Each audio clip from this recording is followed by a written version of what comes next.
إن الحمد لله نحمده ونستعينه ونستغفره ونعوذ بالله من شرور أنفسنا وسيئات أعمالنا من يهده الله فلا مضل له ومن يضلل فلا هادي له وأشهد أن لا إله إلا الله وحده لا شريك له وأشهد أن محمدا عبده ورسوله يا أيها الذين آمنوا اتقوا الله حق تقاته ولا تموتن إلا وأنتم مسلمون يا أيها الناس اتقوا ربكم الذي خلقكم من نفس واحدة وخلق منها زوجها وبث منهما رجالا كثيرا ونساء واتقوا الله الذي تساءلون به والأرحام إن الله كان عليكم رقيبا يا أيها الذين آمنوا اتقوا الله وقولوا قولا سديدا يصلح لكم أعمالكم ويغفر لكم ذنوبكم ومن يطع الله ورسوله فقد فاز فوزا عظيما أما بعد فإن خير الكلام كلام الله وخير الهدي هدي محمد صلى الله عليه وسلم وشر الأمور محدثاتها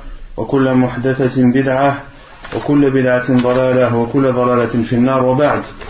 Donc nous continuons, Inch'Allah Tabaraka wa Ta'ala, l'explication du livre de la zakat, de l'aumône, que l'on avait entamé la semaine dernière. On avait donné la définition du terme az-zakat, on avait donné la définition littéraire en arabe, ainsi que la définition juridique, c'est-à-dire islamiquement parlant. Quant à la définition dans la langue arabe, az-zakat signifie accroître, la croissance.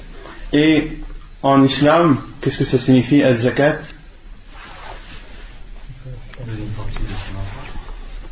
C'est-à-dire,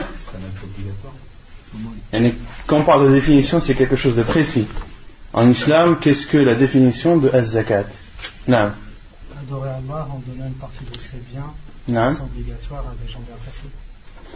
C'est adorer Allah subhanahu wa ta'ala en donnant une partie d'un bien défini envers des personnes bien définies. Donc tu ne donnes pas n'importe quel argent, tu ne donnes pas n'importe quelle quantité d'argent et tu ne donnes pas à n'importe quelle personne, mais tout est défini par la religion. Donc az-zakat, c'est d'adorer Allah subhanahu wa ta'ala en donnant une partie de tes biens, des biens qui sont spécifiques, pas tous tes biens, mais des biens que l'islam a définis, que tu dois donner envers des personnes bien définies. Et on avait donné quelques sagesses de la zakat. Parmi ces sagesses, qui peut en citer quelques-unes? Quels sont les bienfaits de la zakat envers la société? L'égalité entre les pauvres et les riches. Non, on ne peut pas dire ça. On peut dire que c'est pour donner aux pauvres. Que les pauvres aident, que les riches aident les pauvres. Donc c'est une entraide. Non? Calmer la colère des pauvres. Calmer aussi la colère des pauvres, de certains pauvres envers les riches. Car si les riches leur donnent, cela va changer leur vision, la vision qu'ils avaient des riches. Ensuite, qu'est-ce qu'on avait dit d'autre? Que c'était une des causes de l'entrée au paradis. Quoi d'autre? Que c'était une purification des biens et de la personne. Et c'est aussi un moyen d'apaiser le cœur, comme l'a dit le Ibn al-Qayyim rahimahullah. Et c'est aussi un moyen qui permet d'avoir encore plus d'argent, car plus tu donnes de la zakat et plus ton argent augmentera, comme l'a dit le prophète sallallahu alayhi wa sallam. Un argent, ou plutôt l'argent de la personne, ne diminue pas en donnant la zakat. D'accord? Ensuite, on avait parlé de le jugement, ou plutôt le statut de la zakat en islam. Le statut de la zakat en islam qui est... Qu'est-ce que c'est la zakat en islam? C'est un pilier. C'est le troisième pilier de l'islam. C'est le troisième pilier de l'islam. Combien de fois est-ce que la zakat a été citée à côté ou associée à la prière dans le Coran? 82 fois. Ensuite, on avait parlé des hadiths et des versets du Coran et des hadiths du prophète sallallahu alayhi wa sallam qui nous mettent qui mettent en garde ceux qui ne donneraient pas cette zakat. Parmi les versets, celui qu'on le retient, c'est lequel? C'est dans Surat al-Tawbah, en Surat le repentir. Personne ne le connaît? الذين يكنزون الذهب والفضة, ceux qui gardent l'argent et l'or, c'est-à-dire le métaux, et ne donnent pas à la zakat, فبشرهم بعذاب أليم, annonce-leur alors un douloureux châtiment. يوم يحمى عليها في نار جهنم, le jour où ces choses seront chauffées, le jour du jugement, seront chauffées en enfer, puis la personne sera brûlée de ses biens dont il n'aura pas donné la zakat.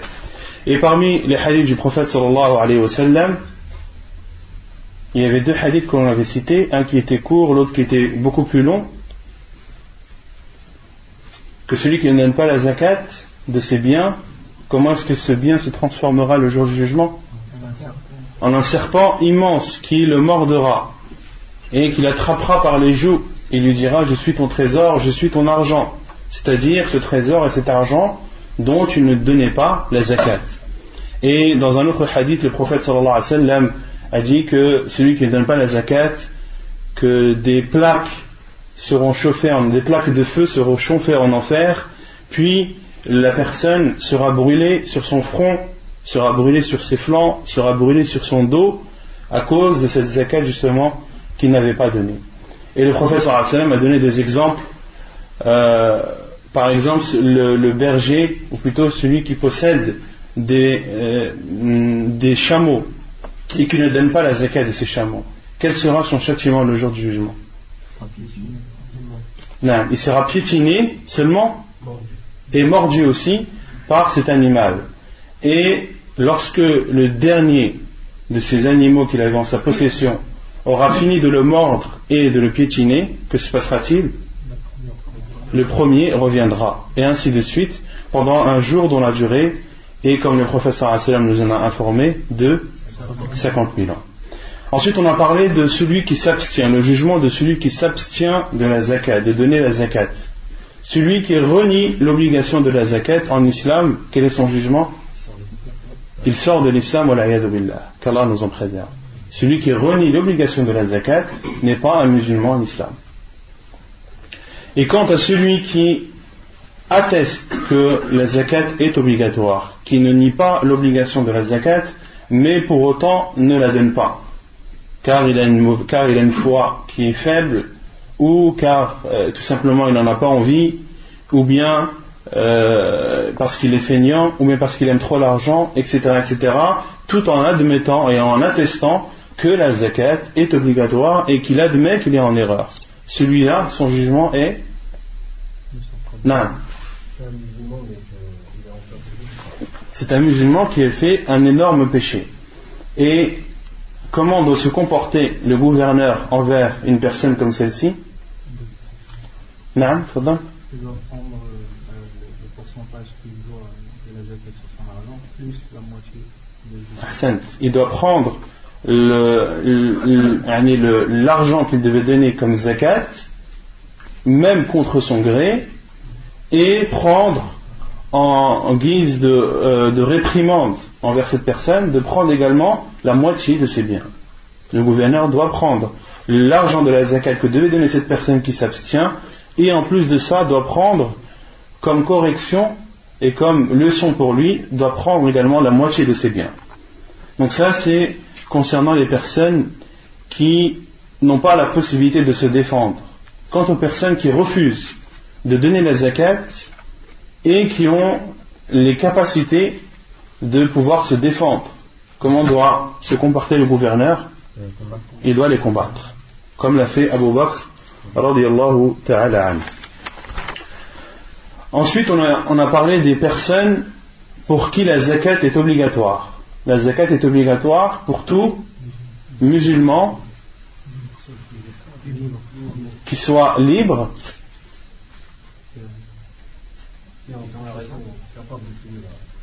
qui a atteint le seuil en arabe qui est appelé an-nisab, et quoi d'autre? Et qu'il a eu en sa possession pendant un an révolu, en comptant bien sûr les mois lunaires et non les mois solaires. Sauf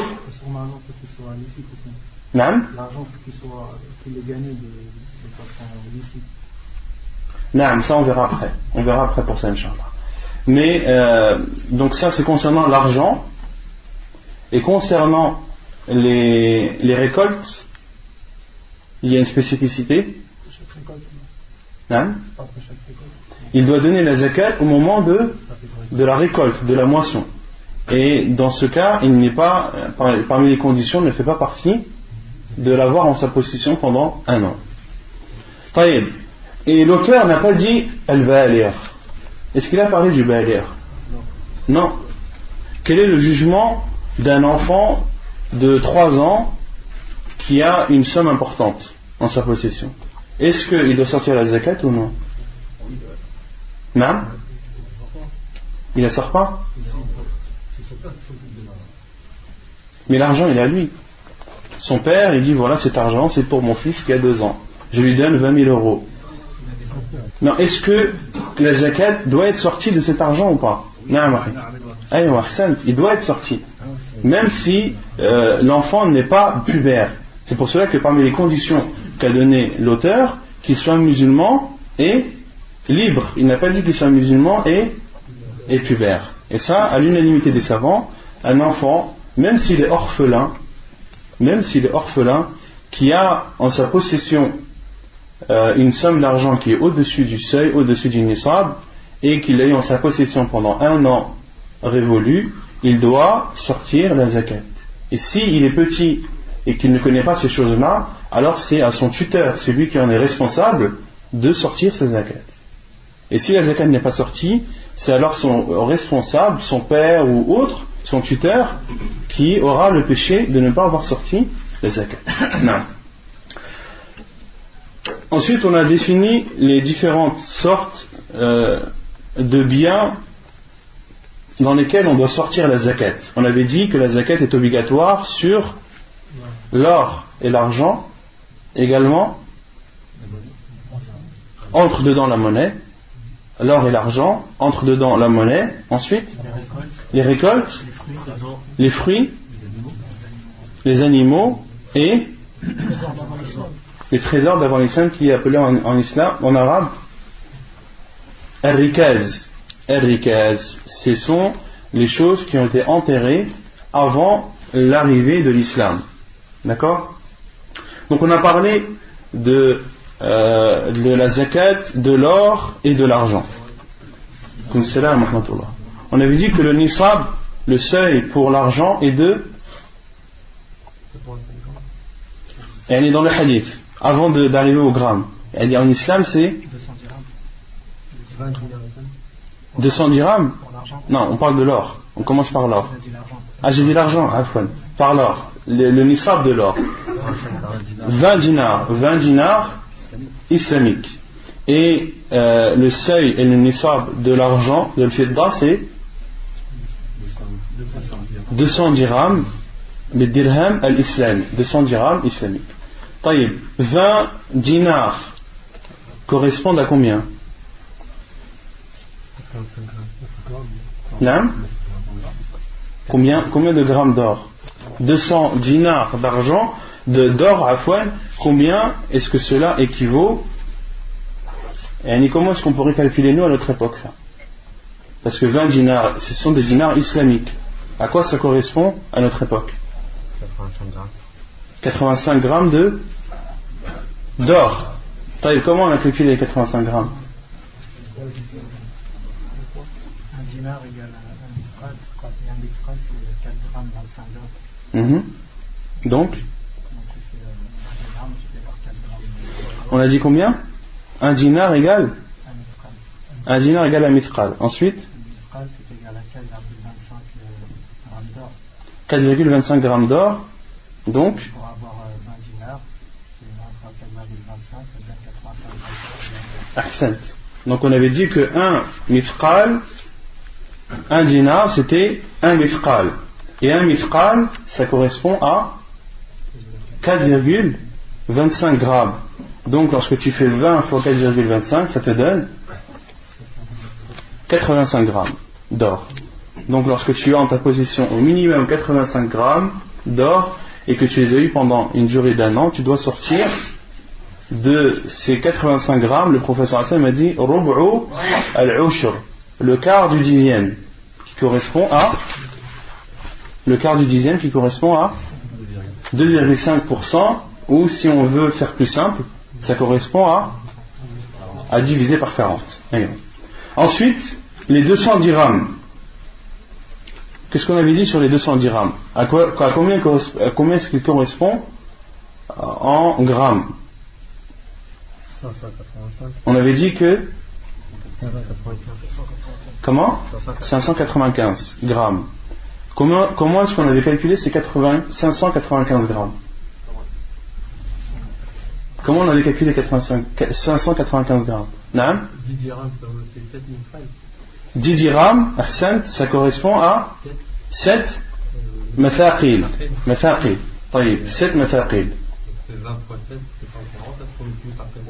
Donc tu fais 20 fois 7 mathaqil, ce qui fait 140 mathaqil. Sachant que 1 mithqal est égal à 4,25 grammes. Donc tu fais 140 fois 4,25, ce qui te donne 595 grammes. C'est clair? Vous êtes sûr?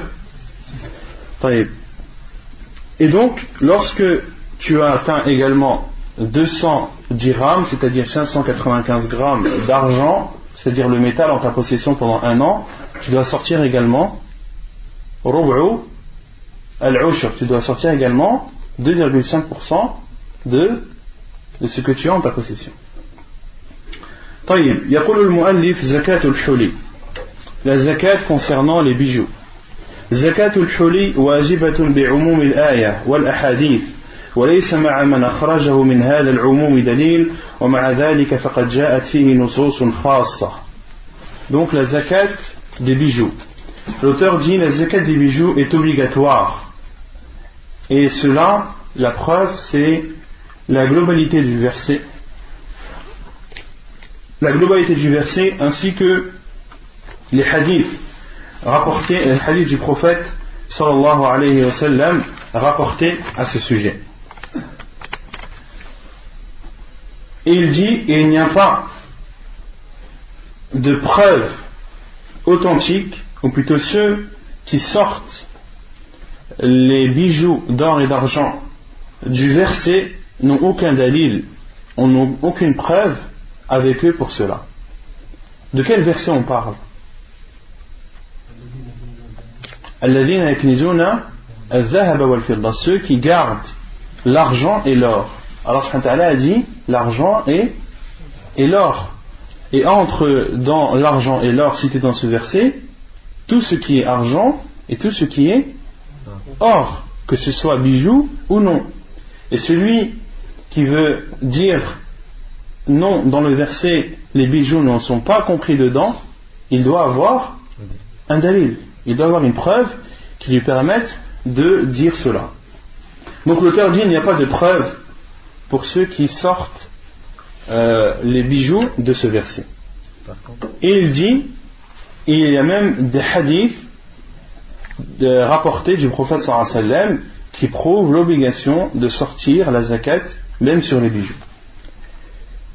منها parmi ces hadiths عن أم سلمة قالت كنت ألبس أوضاحا من ذهب فقلت يا رسول الله أكنز هو فقال ما بلغ أن تؤدي زكاته فزكي فليس بكنز حديث حسن رواه أبو داود والدارقطني. Parmi ces preuves, le hadith de Salama radiyallahu anha qui dit je portais des bijoux ce sont des bijoux de couleur blanche qui sont éclatants d'or. Faqultu, et j'ai dit ô envoyé d'Allah, est-ce que ceci est un trésor? Akanzunhu, elle avait peur que ce qu'elle avait en possession entre dans le verset où Allah subhanahu wa ta'ala a dit alladhina yaknizuna al-dhahaba wal-fidda. D'accord? Ceux qui prennent ou qui gardent comme trésor l'argent et l'or et l'argent. Et elle a eu peur qu'elle entre dans ce verset. Et le prophète sallallahu alayhi wa sallam lui a dit Ma balagha an tuaddi zakatahu fazakki falaysa bikanz.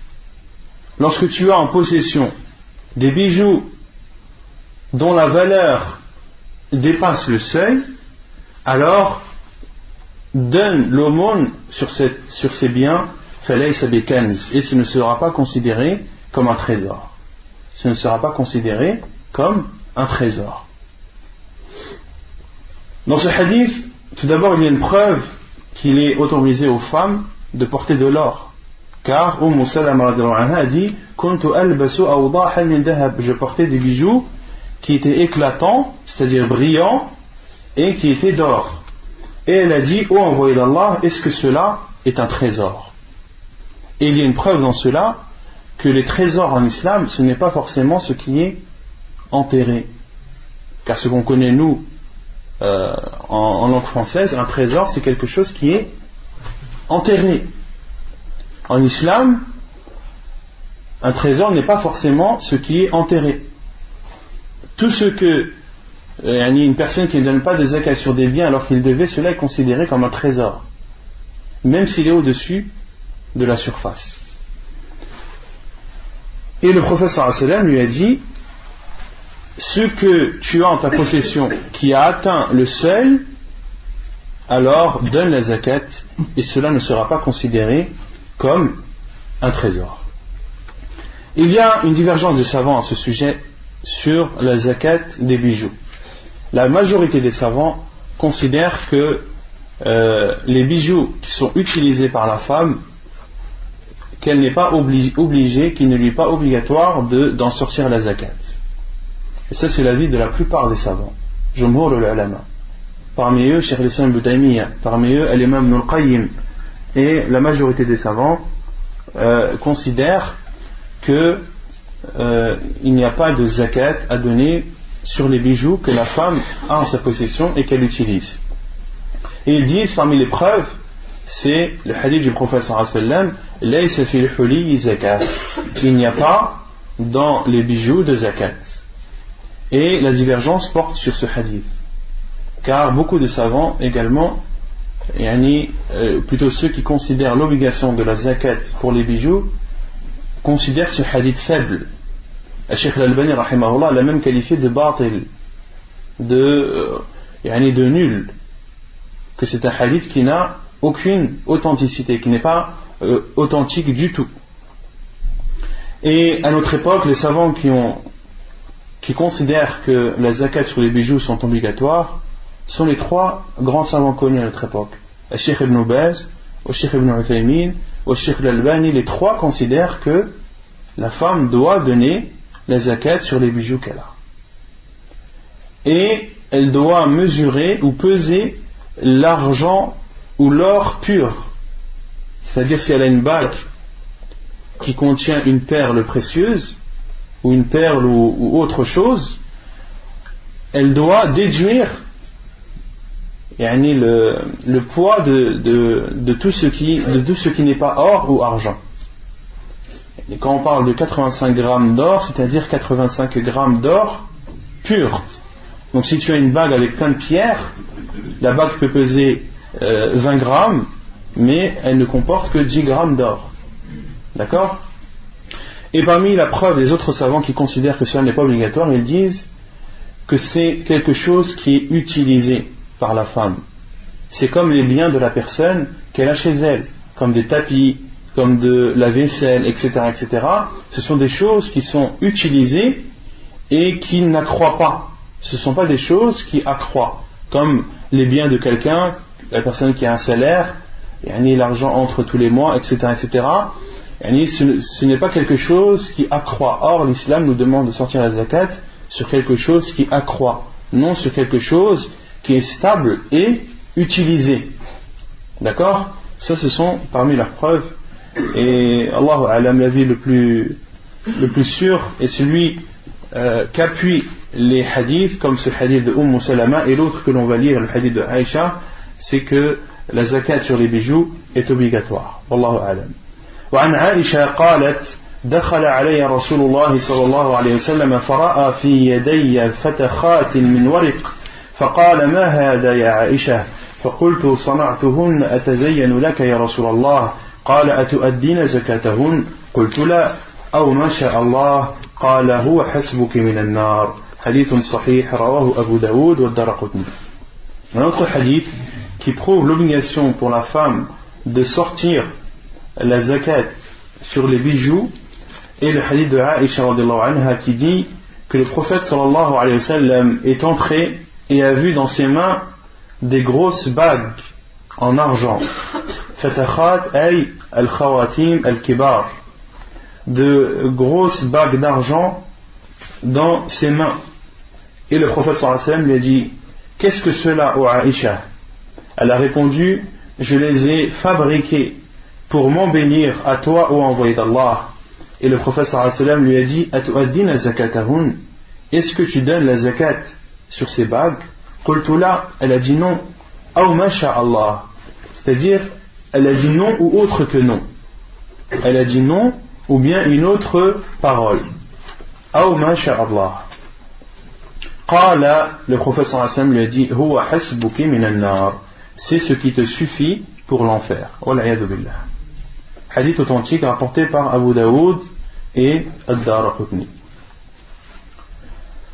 Donc ça, concernant donc le premier type de bien dans lequel la zakat doit être sortie, ce sont, comme on l'a vu, l'argent et l'or. Puis l'auteur dit, deuxièmement, thaniyan zakat az-zuru'i wa thimar. Deuxièmement, non. Le prophète a dit ça à Aïcha. Ça prouve pour voir même que c'est aux femmes de payer leur zakat, c'est pas l'homme. C'est pas la zakat doit être payée à celui qui possède le bien, doit être payée par celui qui possède les biens.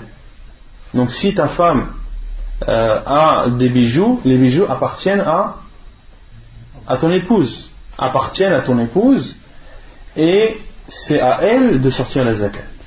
Mais les savants disent qu'il est autorisé au mari de sortir la zakat pour sa femme, à une condition, c'est qu'elle lui donne l'autorisation. Si elle lui dit oui, je t'autorise pour que tu sortes la zakat pour moi. Si elle ne donne pas l'autorisation, il ne doit pas sortir la zakat.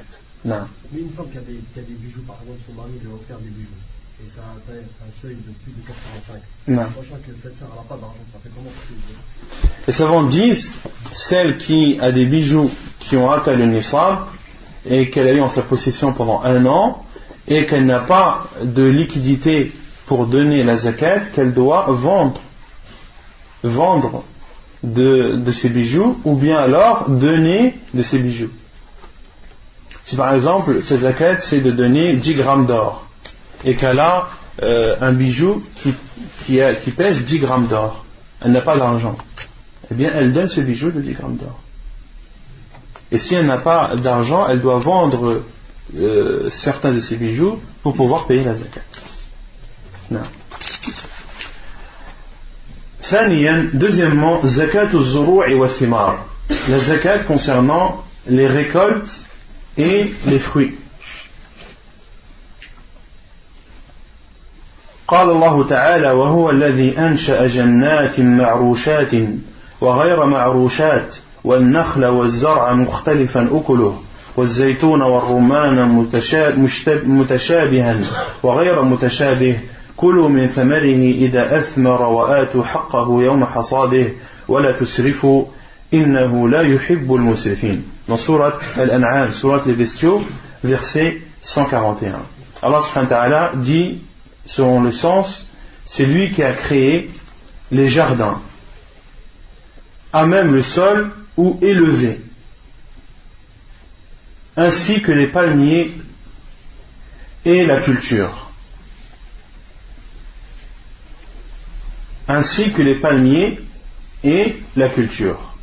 Et Allah subhanahu wa ta'ala a cité ici les palmiers et la culture, alors que cela entre dans les jardins. Allah subhanahu wa ta'ala a dit au début, c'est lui qui a créé les jardins. Et ensuite il a cité un nakhl et az-zurwa. Et cela, les savants disent, pour montrer les bienfaits de ces deux choses, les bienfaits des palmiers, autrement dit des dattes, et également les bienfaits des cultures. Mukhtalifan ukuluh, qui sont diverses. Wa zaytoun wa rumman, ainsi que l'olive, de même que l'olive et la grenade, d'espèces semblables et différentes. C'est-à-dire que il y a parmi les créations d'Allah Azza wa Jalla, comme c'est rahmatullah, des choses qui se ressemblent en apparence, mais qui sont totalement différentes dans le goût et dans les fruits. Et les savants ont expliqué ce verset lorsqu'Allah Ta'ala a cité l'olivier et le grenadier, l'olive et la grenade. Et lorsque tu vois l'olivier et lorsque tu regardes le grenadier, tu as l'impression que ce sont deux arbres identiques. Ils se ressemblent, mais les fruits ne se ressemblent pas et le goût est totalement différent. Est-ce qu'une olive ressemble à une grenade? Est-ce que le goût de l'olive est le même que le goût de la grenade? Non. Pourtant, les arbres sont identiques. Mutashabihan wa ghayra mutashabih. Ils se ressemblent, mais en même temps, ils ne se ressemblent pas. Kulu min thamarihi idha athmar. Mangez de leurs fruits quand ils produisent. Wa atu haqqahu yawma hasadih. Et donnez et acquittez des droits, acquittez-en les droits le jour de la récolte. Wa atu haqqahu yawma hasadih wa la tusrifu. Et ne gaspillez pas. Innahu la yuhibbul musrifin. Car il n'aime pas les gaspilleurs. C'est-à-dire, qui n'aime pas, Allah subhanahu wa ta'ala n'aime pas les gaspilleurs. Taïb. Donc ça, ce qui nous prouve l'obligation, ce verset nous prouve l'obligation de sortir la zakat pour les fruits et les récoltes. Et que la zakat doit être sortie le jour de la récolte. طيب يقول المؤلف الأصناف التي تؤخذ منها. Quelles sont les catégories dans lesquelles on doit sortir la zakat? لا تؤخذ الزكاة إلا من أصناف أربعة بينها هذا الحديث. La zakat ne doit être sortie que sur 4 catégories de choses concernant les récoltes et les fruits. Il y a seulement 4 catégories concernées par la zakat. Ce sont les catégories citées dans ce hadith, le hadith de Abu Buraidah. عن أبي بردة عن أبي موسى ومعاذ أن رسول الله صلى الله عليه وسلم بعثهما إلى اليمن يعلمان الناس أمر دينهم فأمرهم أن لا يأخذوا الصدقة إلا من هذه الأربعة الحنطة والشعير والتمر والزبيب. حديث صحيح رواه الحاكم والبيهقي.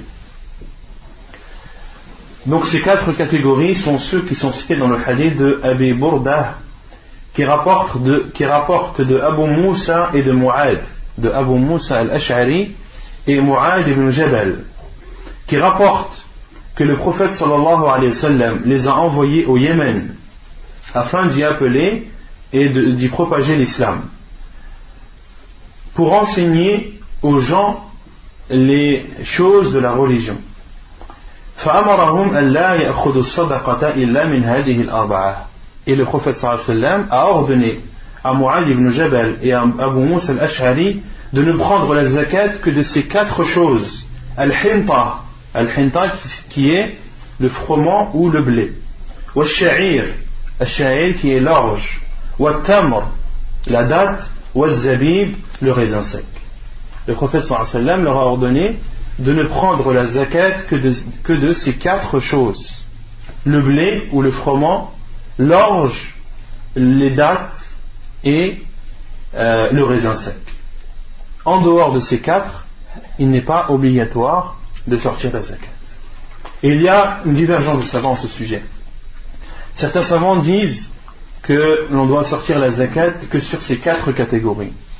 D'autres disent non. on doit sortir la zakat sur tout ce qui sort de la terre. De tout ce qui sort de la terre et que l'on peut garder, que l'on peut préserver. Car ceux qui considèrent que la zakat ne concerne que les 4 catégories utilisent ce hadith. Le hadith de Mu'ad et de Abu Moussa al-Ash'ari. Ils disent que le hadith est authentique et qu'il ferme toute porte à la divergence. Et les autres savants disent non, le hadith n'est pas authentique, mais il est faible. Le hadith est faible et donc la zakat concerne tout ce qui sort de la terre et qui peut être conservé. Donc sort de cela tout ce qui ne peut pas être conservé. Le blé, est-ce qu'il peut être conservé? Oui. L'orge, est-ce qu'il peut être conservé? Oui. Les dattes peuvent-elles être conservées? Oui ou non? Oui. Les raisins secs peuvent-ils être conservés? Oui. Les amandes, par exemple, est-ce qu'ils peuvent être conservés? Oui. Les cacahuètes? Oui. Tout ce qui peut être conservé et que tu as en ta possession et qui atteint un certain poids, alors tu dois sortir la zakat. Les pommes, est-ce qu'elles peuvent être conservées? Non. Les pêches, les poires, tous les fruits ne peuvent pas être conservés hormis le raisin et les dattes. De même pour les légumes. Les légumes ne peuvent pas être conservés. Les tomates ne peuvent pas être conservées. Et les savants, lorsqu'ils parlent de la conservation, ils parlent de ce qui est conservé naturellement. Car tu peux très bien prendre une tomate et la mettre dans ton congélateur. Elle va être préservée pendant 10 ans si tu veux. Mais malgré cela, les savants disent, lorsque l'on parle de conservation, on parle de conservation naturelle et non conservation artificielle. Non. C'est pour ceux qui font du zit, ça ne conserve pas. Ils ne doivent pas s'en servir dans Zit zitoun? Non, parce que le zaytoun, il ne se conserve pas. On parle du fruit. L'olive, est-ce qu'elle se conserve ou pas? Elle ne se conserve pas, donc elle n'entre pas dans la zakat. At-tin, il y a un khilaf des savants. Il y a un khilaf des savants sur at-tin, sur la figue. Est-ce qu'il y a de la zakat ou non? Certains disent oui, certains disent non, selon ce qui est connu de la conservation des figues. Car la conservation des figues est connue dans des pays et n'est pas connue dans d'autres. Elle est connue dans certains pays pour pouvoir être conservée et dans d'autres pays pour ne pas être ou ne pas pouvoir être conservée. Et il y a une autre catégorie où il y a une divergence de savants, c'est sur le miel. Est-ce qu'il y a une zakat sur le miel ou non? La plupart des savants disent qu'il n'y a pas de zakat dans le miel. Et il y a certains hadiths du prophète sallallahu alayhi wa sallam qui sont authentiques, qui parlent de la zakat du miel. Le prophète sallam a dit fi kulli ashrati azuq ziq, une mesure appelée ziq, que le prophète sallam appelait ziq, et que les savants ont calculé en disant que ashrat azuq correspond à 62 kilos, comme l'a défini Cheikh Ibn Uthaymin rahimahullah, que le nisab, le seuil en matière de de miel est de 62 kilos. Mais même ceux qui disent qu'il y a une zakat, comme Cheikh Al-Albani rahimahullah et Cheikh Ibn Uthaymin, disent qu'ils prennent ça avec prudence. Pourquoi? Car dans les hadiths, il a été stipulé que lorsque la zakat du miel avait été donnée, il y avait une compensation de la part du gouverneur. Le gouverneur, en prenant la zakat, prenait l'engagement de garder et de protéger les ruches. Donc on peut comprendre de ce hadith que la zakat était prise par le gouverneur afin de pouvoir préserver et garder ses ruches. Et que si il ne gardait pas les ruches, il ne voyait plus d'utilité à prendre la zakat. Vous avez compris ou pas? Donc c'est là où les savants disent que c'est préférable sans pour autant attester de l'obligation de façon formelle. Ils n'attestent pas de l'obligation de la zakat sur le miel de façon formelle, mais disent que cela est préférable et demandé. Taïb, al-nisab. Maintenant, l'auteur parle du nisab, du seuil concernant les récoltes et les fruits.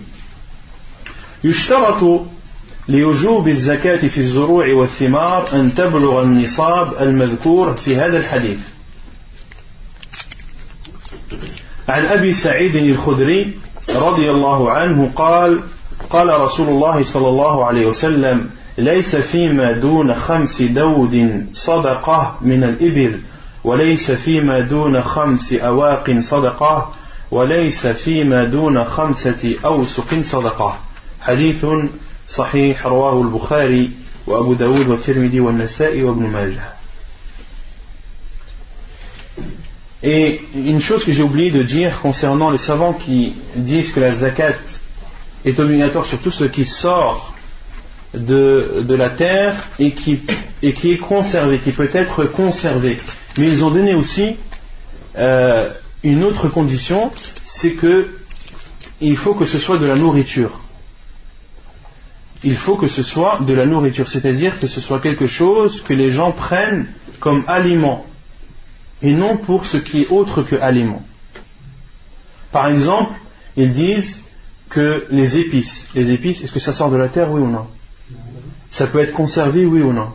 Oui, mais il n'y a pas la zakat dans les épices, car les épices, on les utilise pour donner du goût aux aliments, pour leur donner plus de piment ou moins, mais en aucun cas ce sont des choses que l'on prend comme nourriture, comme par exemple l'origan. Vous prenez l'origan, c'est quelque chose qui sort de la terre, c'est quelque chose qui est conservé, qui peut être conservé longtemps, mais ce n'est pas quelque chose que les gens prennent comme nourriture, mais utilisent cela comme des épices pour donner de l'arôme ou plus de goût aux aliments et aux plats que l'on prépare. C'est clair? Taïb. Concernant le nisab,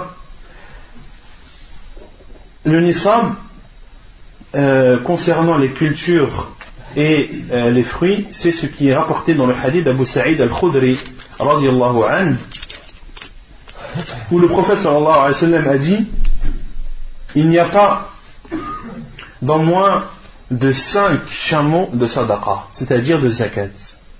Pour celui qui possède moins de 5 chamelles, est-ce qu'il a une zakat à donner ou non? Non. On en déduit que le nisab, que le seuil pour celui qui possède des chameaux est de 5 chamelles. Celui qui en a 4 ne doit pas donner la zakat, celui qui en a 5 doit donner la zakat. Puis le professeur Hassan m'a dit: وَلَيْسَ فِي مَا دُونَ 5 أَوَاقٍ صَدَقَةٍ. Il n'y a pas dans moins de 5 awaq sadaqa. Et al-awaq, c'est le pluriel en arabe de uqiyya. C'est le pluriel en arabe de uqiyya. Et al-uqiyya en arabe, bittifaq al-ulama, à l'unanimité des savants, ça correspond à 40 dirhams. 40 dirhams islamiques. Et le professeur Sam a dit: il n'y a pas dans moins de 5 awaq sadaqa. Et dans une autre version, laysa fi ma duna 5 awaqin min fidda sadaqa. Et dans une autre version, le professeur sallam parlait là du seuil concernant quel matériau? L'argent. Car dans ce hadith, il n'est pas cité l'argent. Dans d'autres hadiths, est cité l'argent. Donc il n'y a pas dans moins de 5 awaq. Et on a dit que l'uqiyya correspond à 40 dirhams. Donc il n'y a pas dans moins de 5 fois 40, c'est-à-dire 200. Et on retrouve le nisab que l'on a vu dans les autres hadiths de l'argent qui est de 200 dirhams. Donc il n'y a pas dans moins de 200 dirhams d'argent de sadaqa. Autrement dit, le seuil pour l'argent est de 200 dirhams. Puis le professeur Hassan a dit, et c'est là où le hadith est une preuve dans ce que l'on traite actuellement, il n'y a pas dans moins de 5 awsuq. De 5 awsuq, dans moins de 5 awsuq, il n'y a pas de sadaqa, c'est-à-dire il n'y a pas de zakat. Et al-wasaq, awsuq, c'est le pluriel de wasaq. Et al-wasaq, en islam, ça correspond à 60 sa'. Ça correspond à 60 sa'. D'accord? Et as-sa', ça correspond à combien? 5 mouds. Combien? 5 mouds. 5 mouds? 4 mouds. As-sa' arba'atu amdad. Et ce sont 60 sa' bil moud an-nabawi. Ce n'est pas n'importe quel moud, mais c'est le moud du prophète sallallahu alayhi wa sallam. Et le sa' a été estimé par les savants à combien en grammes? Les savants qui ont estimé de façon précise, en prenant le sa' du prophète sallallahu alayhi wa sallam, en prenant le moud du prophète sallallahu alayhi wa sallam, ont mesuré à sa' et l'ont estimé exactement à 2040 grammes. À 2 kilos 40 grammes. C'est ça exactement la mesure du nisab. Du sa' afwan al-nabawi. Du sa' al-nabawi. Et on avait déjà parlé de le moud al-nabawi, la mesure du moud du prophète sallallahu alayhi wa sallam. Et on a dit le moud, qu'est-ce que c'est? Qu'est-ce que ça correspond à le moud? Parce qu'il y en a peut-être qui ne savent pas ce que c'est que le moud. C'est ce que contiennent les deux mains ouvertes et jointes. D'accord? Donc le prophète sallallahu alayhi wa sallam, lorsqu'il prenait ses mains, les ouvrait et les joignait, et il les remplissait 4 fois, la mesure ou le poids était de 2040 grammes. 2 kilos 40 grammes. Et al-moud al-nabawi, est-ce qu'on peut encore le mesurer à notre époque ou pas? On peut ou pas? Non? Il y a des ustensiles qui existent. existent. Il y a des ustensiles, il y a des sortes de récipients qui correspondent au moud du prophète sallallahu alayhi wa sallam. Et il y en a même la plupart ont une chaîne de transmission du prophète sallallahu alayhi wa sallam jusqu'à l'ustensile qu'ils ont en leurs mains, entre leurs mains. Et l'ustensile est fabriqué au fur et à mesure. Par exemple, toi, si tu veux avoir un moud, la quantité ou la correspondance du moud du prophète sallallahu alayhi wa sallam, tu peux. Si tu vas en Arabie Saoudite, les mashayikh ont des mouds. D'accord? Et avant de te donner l'accord, il va d'abord le mesurer avec celui qu'il a. Il va le mesurer par exemple avec du riz ou avec du blé. D'accord? Il va mesurer au grain près. Il va le mesurer au grain près. Car le récipient que tu vas fabriquer, il peut ne pas correspondre exactement à celui qu'a le cheikh en sa possession. Donc si tu veux par exemple une ijaza sur un moud, tu essaies d'avoir un récipient correspondant, puis tu vas voir les savants qui ont ce récipient avec la chaîne de transmission, et ainsi avoir un moud, le moud du prophète sallallahu alayhi wa sallam. Et ceux qui ont la possibilité ici de fabriquer un récipient contenant le moud du prophète sallallahu alayhi wa sallam, il peut me le dire, moi j'ai un moud, un récipient qui correspond au moud du prophète sallallahu alayhi wa sallam. Celui qui a la possibilité de se faire un récipient en aluminium ou autre, qui me le dise Inch'Allah, et on s'arrangera. Donc on a dit al-wasaq correspond à combien de sa'? 60 sa'. Un sa' correspond à 2 kg 40 grammes. Et le prophète sallallahu alayhi wa sallam a dit il n'y a pas dans moins de 5 awsuq de zakat. Et là, le professeur sallam parle du nisab dans quelle catégorie de biens? Az-zar, des cultures et des fruits. Car le premier nisab que le professeur sallam a cité dans le hadith, c'est le nisab de la chamelle. Puis ensuite, il a cité le nisab de l'argent. Et là, le troisième nisab, c'est le nisab des cultures et des fruits. Donc, le nisab correspond à 5 awsuq. Donc, ce qui correspond à combien de sa'? 5 fois 60 300. Donc, le nisab correspond à 300 sa'. Et 300 sa' correspondent à combien en grammes ou en kilos? 2040 fois 300. Ce qui fait fois 300. 20 400. Ça fait en tout, en kilos, ça fait 612 kilos. Le nisab pour les cultures et les fruits correspond à 612 kilos. 60 fois 2 kilos et 40 grammes correspondent à 612 kilos. Donc, lorsque un agriculteur a un champ de blé et que lorsqu'il récolte ce blé, il a plus de 612 kilos, il doit donner la zakat. Combien il va donner, on va voir après, Inch'Allah. Mais à partir du moment où il a 612 kilos de date, il doit donner la zakat. S'il a 612 kilos de raisin 5, il doit donner la zakat, etc. etc. Non. Non. Le prophète sallallahu alayhi wa sallam a dit dans un hadith, dans le bab de zakat, on avait dit ça la semaine dernière. La yujma' bayna muftariq wa la yufarraq bayna mujtami'. On ne doit pas séparer deux choses identiques, ni rassembler deux choses différentes. Al-miqdar al-wajib. Maintenant, après avoir connu le nisab, le seuil, quelle est la quantité que l'on doit donner en zakat? Al-miqdar al-wajib, la quantité obligatoire.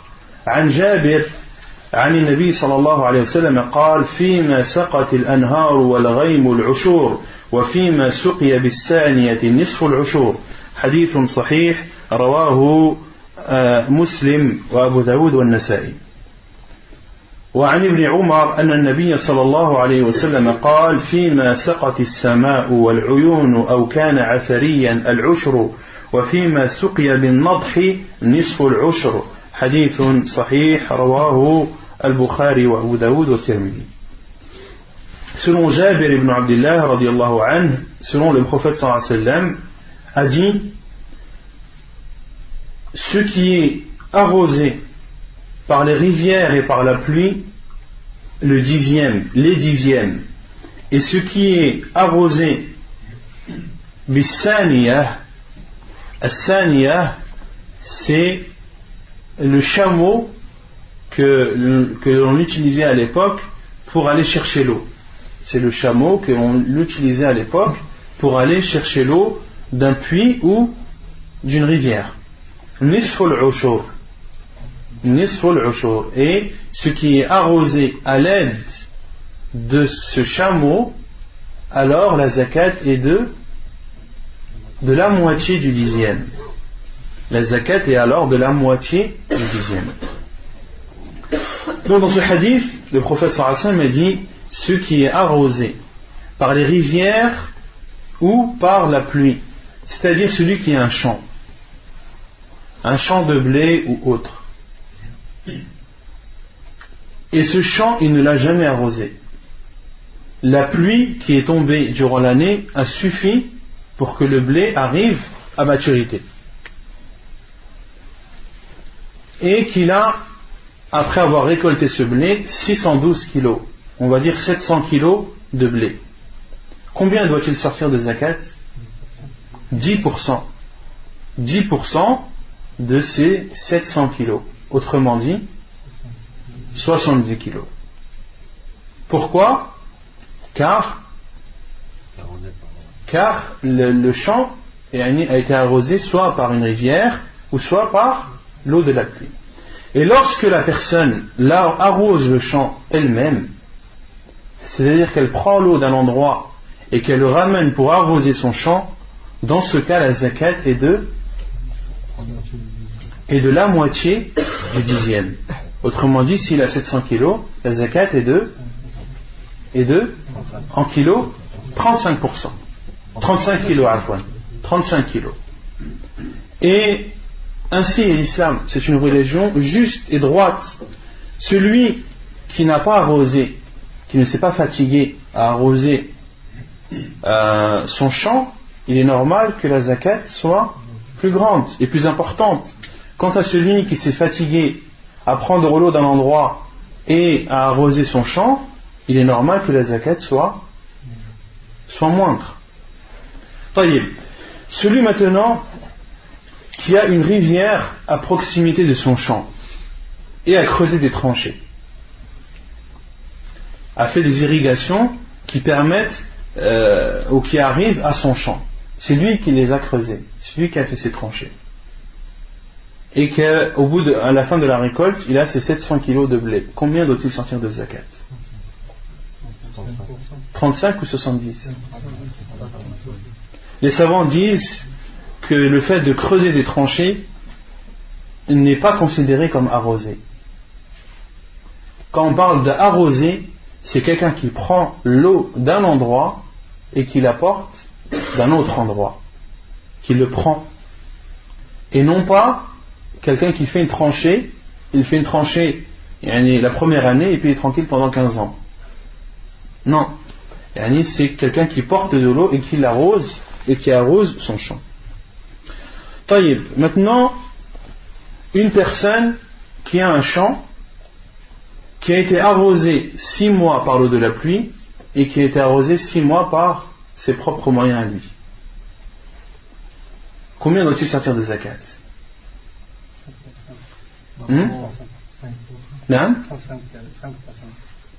5%, c'est-à-dire il s'est fatigué mais à moitié. Il s'est fatigué mais à moitié.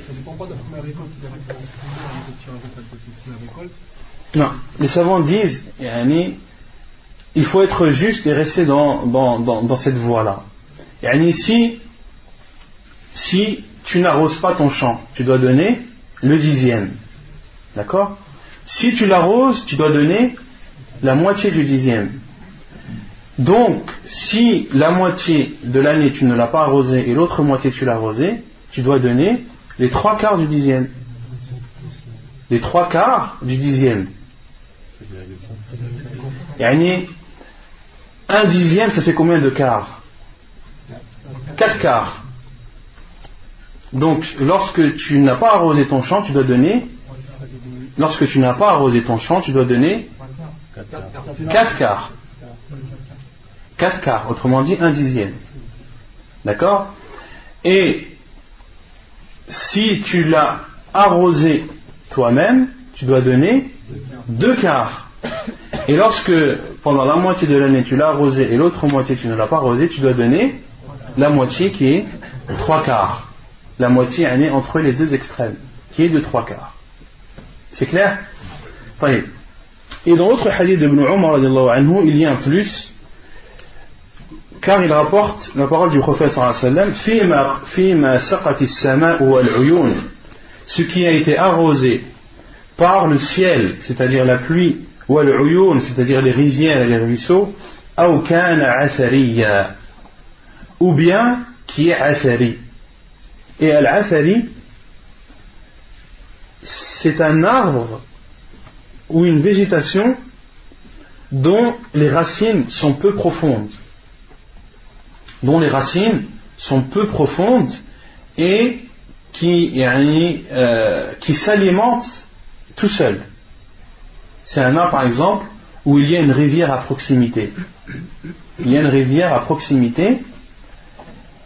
Et cette rivière rend humide le sol, et cette humidité suffit à cet arbre pour survivre. Car ses racines sont peu profondes. Donc, qui s'auto-alimentent. Un arbre qui s'auto-alimente. Donc celui-là aussi, combien est-ce qu'on doit donner de la zakat de ses fruits? Le dixième, comme l'a dit le prophète sallam, al-ushru. Wa fima suqiya bin nadhi nisfu al-ushur. Et ce qui a été arrosé, ou plutôt ce qui a été ce qui puise ce qui prend l'eau de l'arrosage. Ce qui prend l'eau de l'arrosage, c'est-à-dire ce que tu as arrosé toi-même, nisful ushur, la moitié du dixième. Excuse-moi, mais les comptes, il faut les faire après déduction des frais. Je veux dire, maintenant, des ouvriers, si on les paye avec la récolte même, c'est, la zakat, on la sort avant ou après les ouvriers? La zakat, on la sort le jour de la récolte. Le jour de la récolte. Justement, c'est pour cela que celui qui a arrosé de ses propres moyens, est-ce que c'est lui-même qui va arroser ou c'est ses employés? Ça peut être lui comme ça peut être ses employés. D'accord? Donc la compensation qu'il aura donnée à ses employés, elle est enlevée déjà de la zakat, parce qu'il a la moitié du dixième à donner, et non le dixième.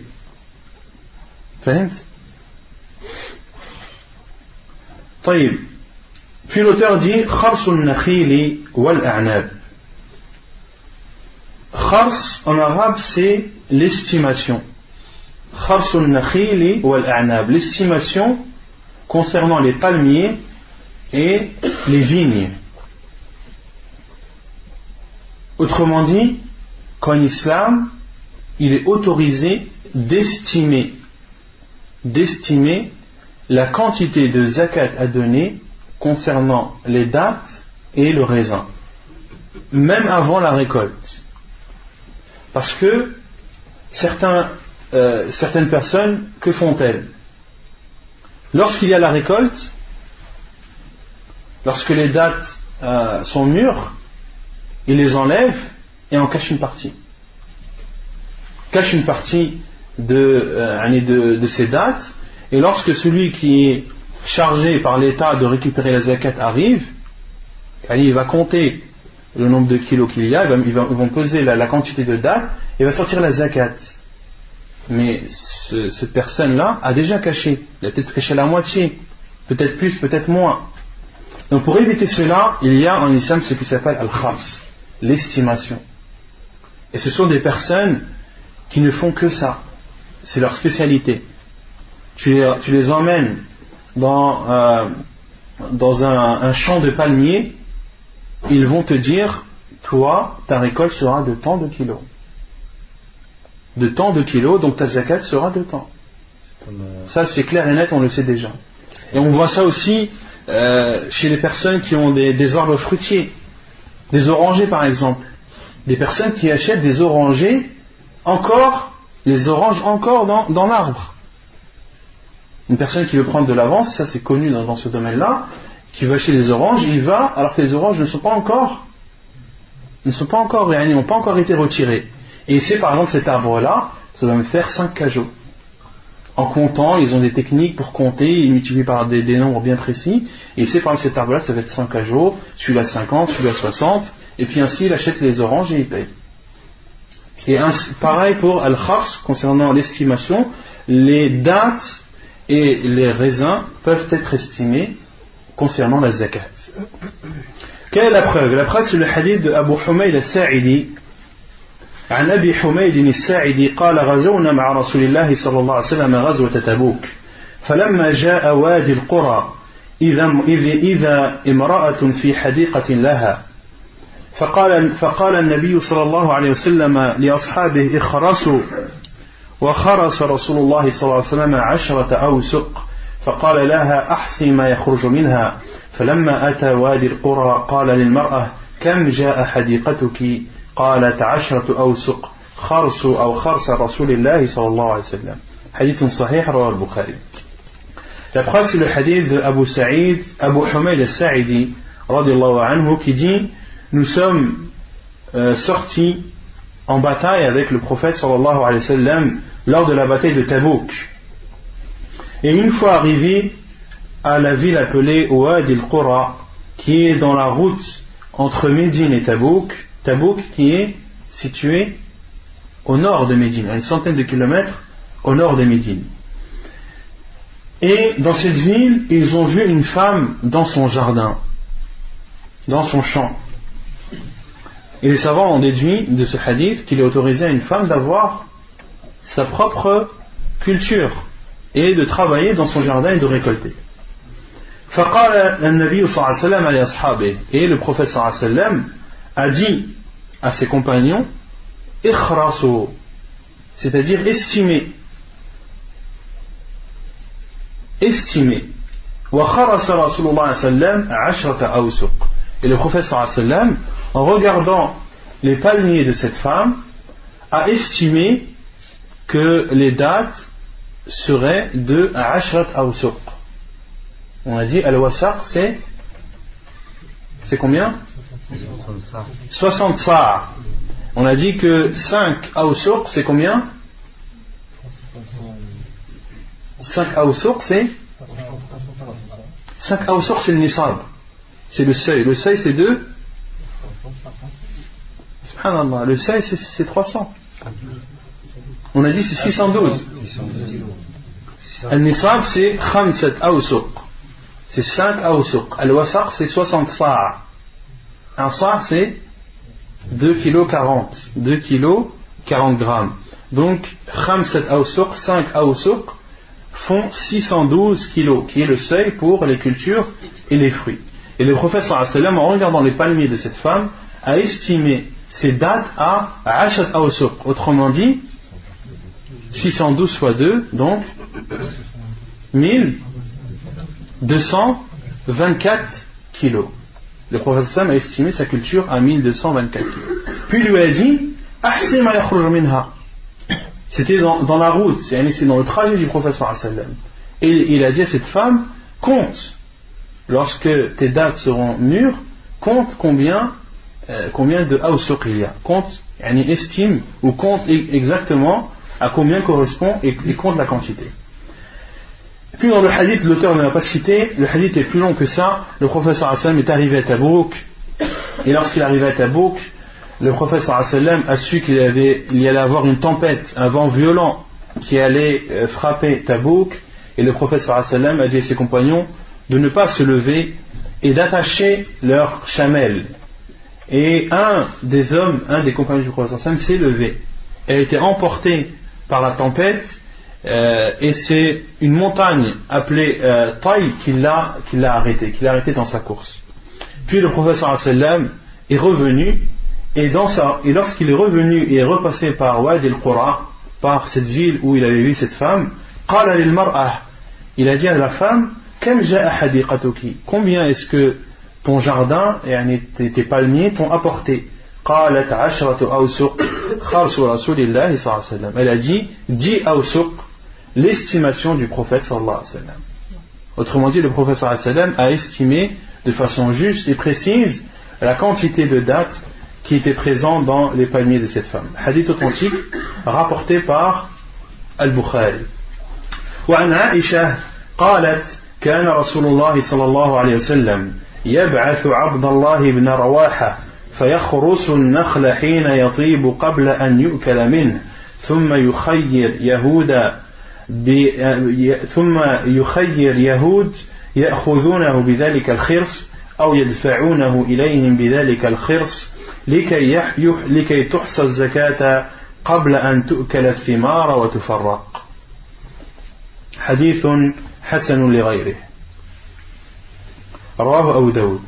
Il y a un autre hadith qui prouve qu'il est légiféré de faire al-khars, c'est-à-dire l'estimation. C'est le hadith de Aïcha radhiyallahu anha, qui dit que le prophète sallallahu alayhi wa sallam envoyait Abdullah ibn Rawaha afin d'estimer les palmiers avant que les dates ne soient mûres, avant qu'elles ne soient consommables. Et le prophète sallallahu alayhi wa sallam envoyait Abdullah ibn Rawaha dans la ville de Khaybar. La ville de Khaybar que le prophète sallallahu alayhi wa sallam a récupérée, qui était habitée auparavant par le peuple juif. Et lorsque le prophète sallallahu alayhi wa sallam a récupéré cette ville, il a fait un accord avec le peuple juif.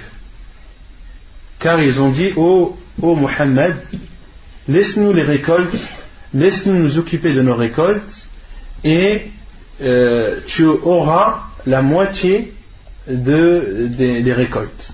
La moitié des récoltes appartiendront aux musulmans. Le prophète sallallahu alayhi wa sallam a autorisé, a accepté, et a dit, nuqirrukum fiha ma sha Allah. Et nous vous autorisons de rester autant qu'Allah subhanahu wa ta'ala le voudra, tant qu'Allah subhanahu wa ta'ala aura décidé que vous restez, sans donner de date ni de limite. Et Abdullah ibn Rawaha radiallahu anhu et Khaybar était connu pour être une ville où il y avait beaucoup de palmiers. Et Abdullah ibn Rawaha partait pour estimer le nombre de palmiers et disait aux Juifs, leur donner le choix, soit qu'ils donnent la moitié de ce qu'il aura estimé, ou bien alors qu'ils prennent la moitié. Autrement dit, lorsque par exemple il a estimé ou par exemple que la récolte comporte 100 palmiers, combien reviennent aux musulmans? 50. Il leur disait, soit vous me donnez 50 palmiers ou l'équivalent, ou soit alors moi je prends les 50 palmiers. Et il choisissait à chaque fois, le peuple juif choisissait à chaque fois de garder le tout et de donner l'équivalent. En date. Donc dans ce hadith il y a également la preuve que que l'estimation est autorisée en islam et que l'État musulman peut envoyer des estimateurs afin d'éviter ou de minimiser les fraudes.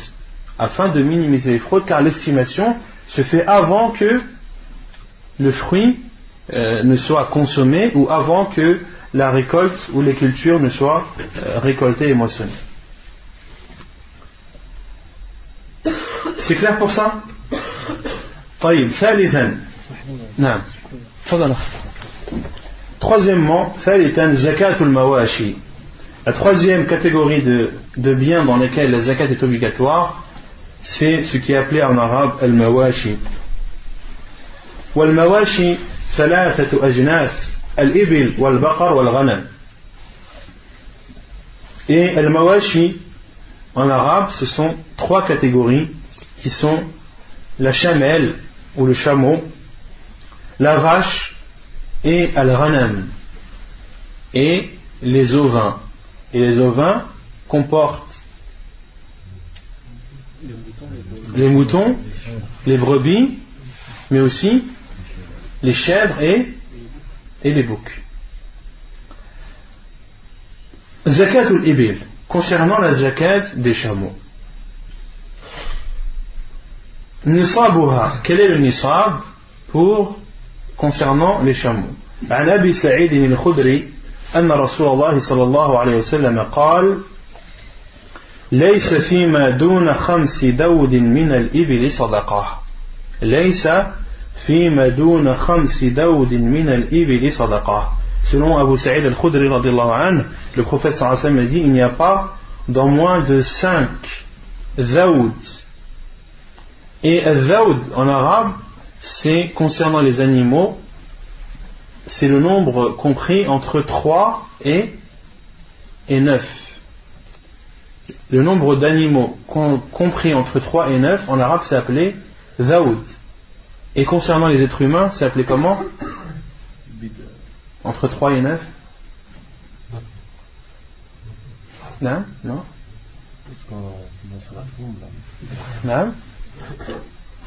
Lorsque des hommes sont venus vers le prophète sallallahu alayhi wa sallam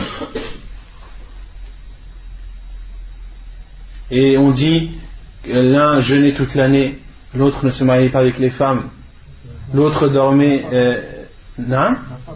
Non, dans le hadith c'est pas le nafar. Ar-rahd en arabe. Ar-rahd c'est un nombre de personnes compris entre 3 et 9. Ça, c'est concernant les êtres humains. Concernant les bêtes, entre 3 et 9, c'est appelé Zaoud. Et ici, le prophète sallallahu alayhi wa sallam a dit il n'y a pas dans moins de 5, il a appelé aussi Zaoud.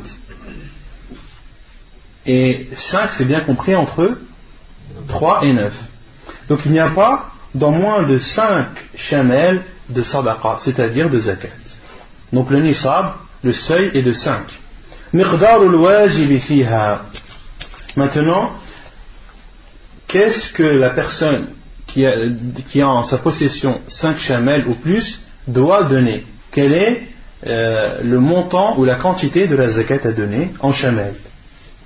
مقدار الواجب فيها عن أنس أن أبا بكر رضي الله عنه كتب له هذا الكتاب لما وجهه إلى البحرين.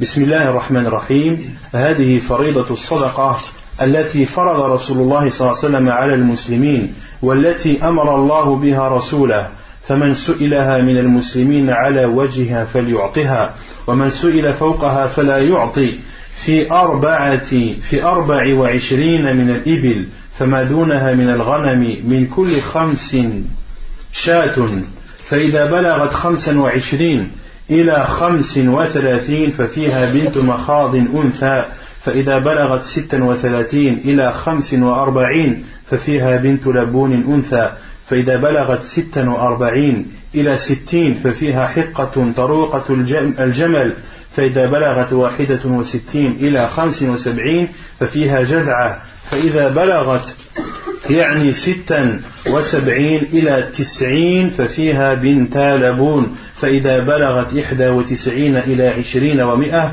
ففيها حقتان طروقتا الجمل، فإذا زادت على 20 و100 ففي كل 40 بنت لبون، وفي كل 50 حقة، ومن لم يكن معه إلا 4 من الإبل فليس فيها صدقة إلا أن يشاء ربها، فإذا بلغت 5 من الإبل ففيها شاة. حديث صحيح رواه البخاري والنسائي وابن ماجه. Vous êtes prêts ou pas? طيب. Selon Anas ibn Malik radiallahu anhu qui dit que Abu Bakr radiallahu anhu lui a écrit un livre lorsqu'il l'a envoyé al Bahrain. Lorsque Abu Bakr radiallahu anhu, qui est le premier des califes de l'islam, celui qui a succédé au prophète sallallahu alayhi wa sallam, envoyé parmi les compagnons du prophète sallallahu alayhi wa sallam dans différentes contrées et différents pays, envoyé des compagnons du prophète sallallahu alayhi wa sallam pour aller récupérer la zakat. Et il a envoyé Anas ibn Malik radiallahu anhu à Al-Bahrain. Et le Bahrain, dans le hadith, ce n'est pas l'île qui est connue à notre époque. Ce n'est pas Bahrain connu à notre époque, mais c'est un endroit beaucoup plus vaste qui était connu également pour comporter beaucoup de palmiers. Donc, qu'est-ce qui est dit dans ce livre que Abu Bakr a écrit? Bismillah ar-Rahman ar-Rahim. Au nom d'Allah, le tout miséricordieux, le très miséricordieux. هذه فريضة الصدقة التي فرض رسول الله صلى الله عليه وسلم على المسلمين. Ceci est l'obligation, la zakat obligatoire que le prophète sallallahu alayhi wa sallam a ordonné aux musulmans. وَالَّتِي أَمَرَ اللَّهُ بِهَا رَسُولَهُ. Et elle-même a été ordonnée par Allah à son envoyé sallallahu alayhi wa sallam. Autrement dit, est-ce que l'obligation de la zakat vient du prophète sallallahu alayhi wa sallam? Non, elle vient d'Allah, et le prophète sallallahu alayhi wa sallam n'a fait dans cela que transmettre la loi d'Allah sur cela. فَمَنْ سُئِلَهَا مِنَ الْمُسْلِمِينَ عَلَى وَجْهِهَا فَلْيُعْطِهَا. Celui parmi les musulmans à qui on demande cette zakat et qu'on la demande de façon légale et de façon réglementée, فَلْيُعْطِهَا, qu'il la donne. وَمَنْ سُئِلَ فَوْقَهَا فَلَا يُعْطِي. Et celui à qui on demande plus que ce qu'il doit donner, alors qu'il ne la donne pas.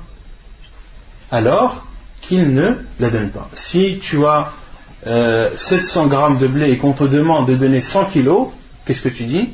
Non, je ne donne pas 100 kilos, je donne 70 kilos, car c'est la quantité légiférée par le prophète sallallahu alayhi wa sallam.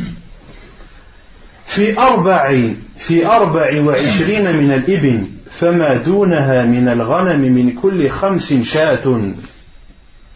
De 24 chameaux en descendant, pour chaque 5 chamelles, tu dois donner une brebis. C'est-à-dire, tant que tu n'as pas 24 chameaux ou chamelles, tu dois donner pour chaque groupe de 5 chameaux, tu dois donner pour chaque groupe de 5 une brebis. Quand tu as 5 chameaux, tu dois donner une brebis. Tu en as 10, tu dois donner. Tu en as 15, tu dois donner. Tu en as 20, tu dois donner 4 brebis. Taïb, tu en as 13. Combien tu dois en donner? 2 ou 3? 2. Car les 13 est compris entre 10 et 15. Et tant que tu n'as pas atteint les 15, tu dois donner, et tant que tu es au-dessus de 10 et en dessous de 15, tu dois donner 2 brebis.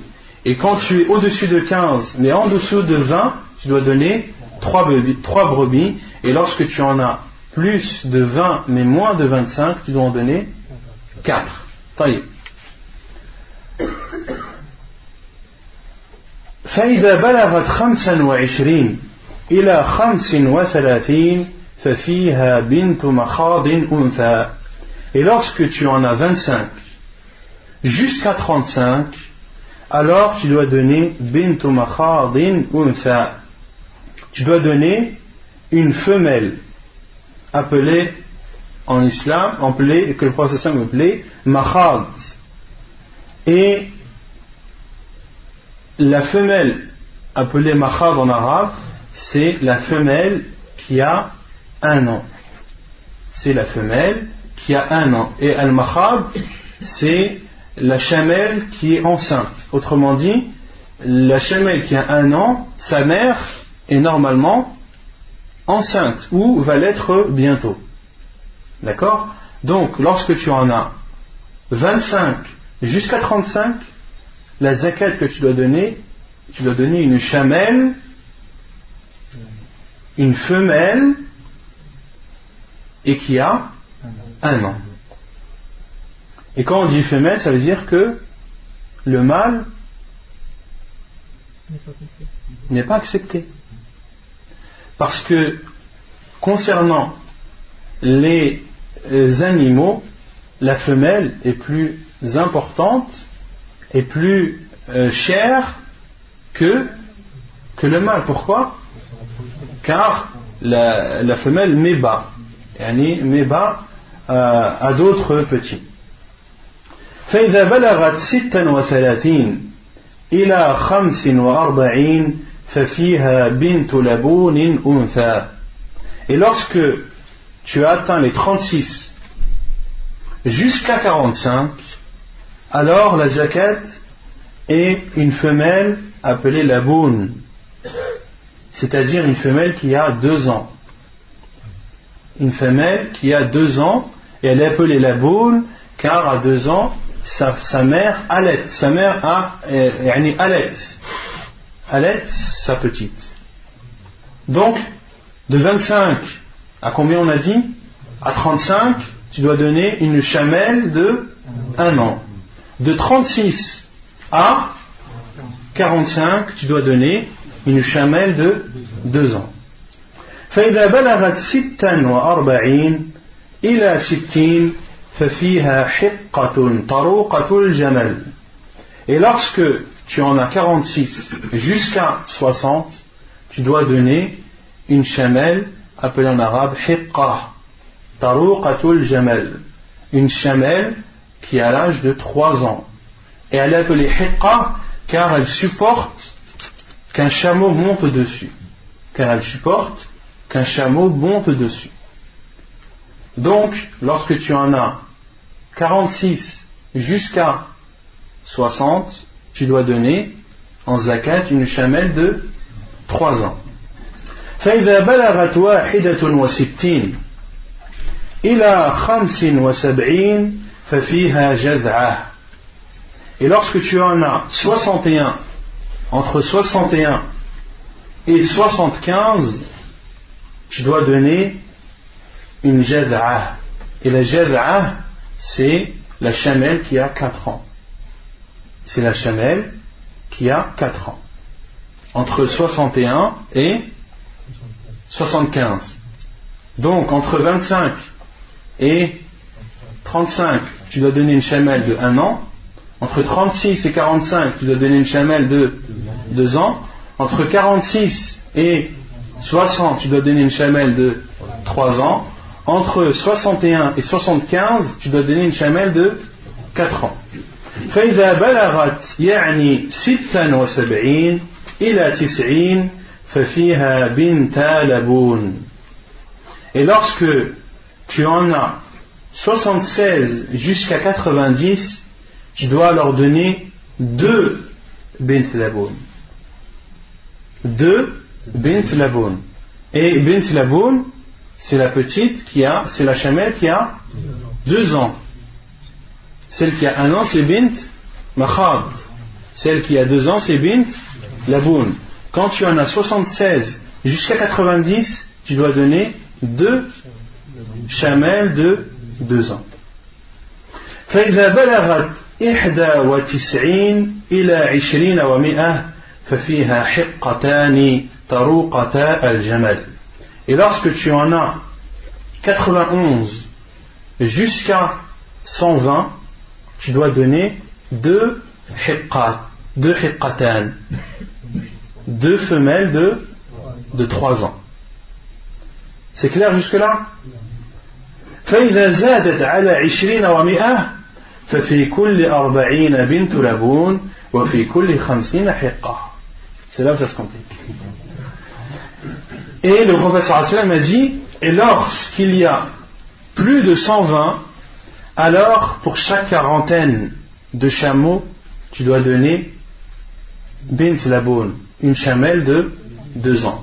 Et pour chaque cinquantaine, tu dois donner une chamelle de 3 ans. Taïb, j'ai 130 chameaux. Qu'est-ce que je dois donner comme zakat?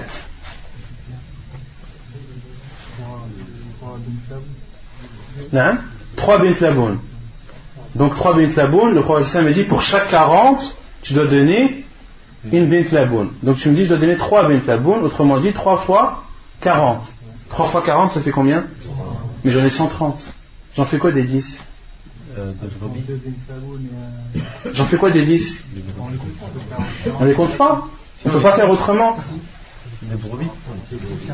J'en ai 130. 130, c'est 2 fois 40 plus 1 fois 50. Donc 2 fois 40, je donne 2 chamelles de 2 ans, et 1 fois 50, je donne une chamelle de 3 ans. Ça fait 130. J'en ai 190. J'en ai 190. Qu'est-ce que je dois donner comme zakat? 3 chamelles de 3 ans et une chamelle de 2 ans. 3 fois 50 qui fait 150 et 40, le tout qui fait 190. Taïb, j'en ai 125. Combien est-ce que je dois donner de zakat? Non?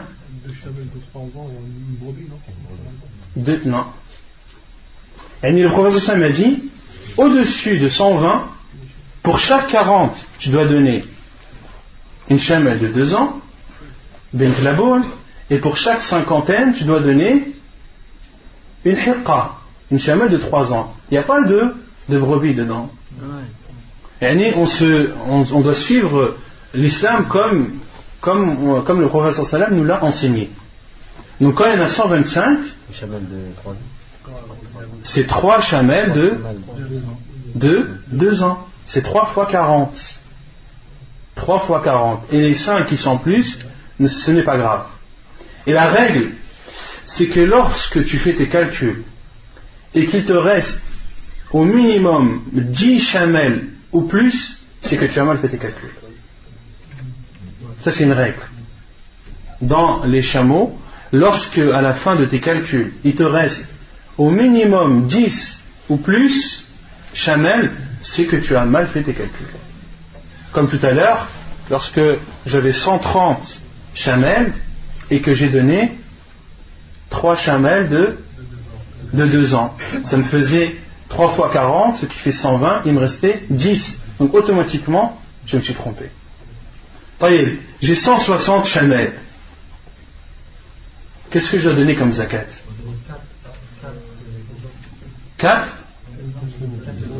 4 chamels de 2 ans, ce qui correspond à 4 fois 40.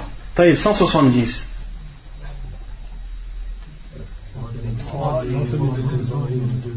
Non?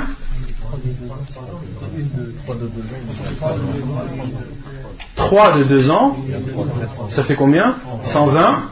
Et une de 3 ans, plus 50, ce qui fait 170. 180.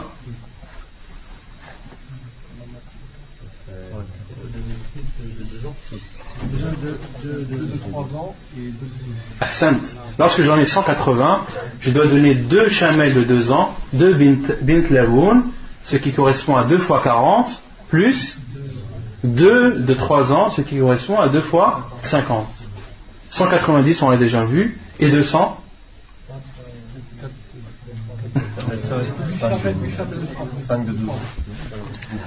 Lorsque tu as 200 chamels, tu as le choix. Soit tu donnes 5 chamels de 2 ans, 5 fois 40, ou bien alors tu donnes 4 chamels de 3 ans, 4 fois 50. Donc c'est bon si vous avez fait toutes ces étapes-là. Après, au-dessus de 200, vous pouvez faire le calcul identique. ونكتفي بهذا القدر وسبحانك اللهم وبحمدك أشهد أن لا إله إلا أنت أستغفرك وأتوب إليك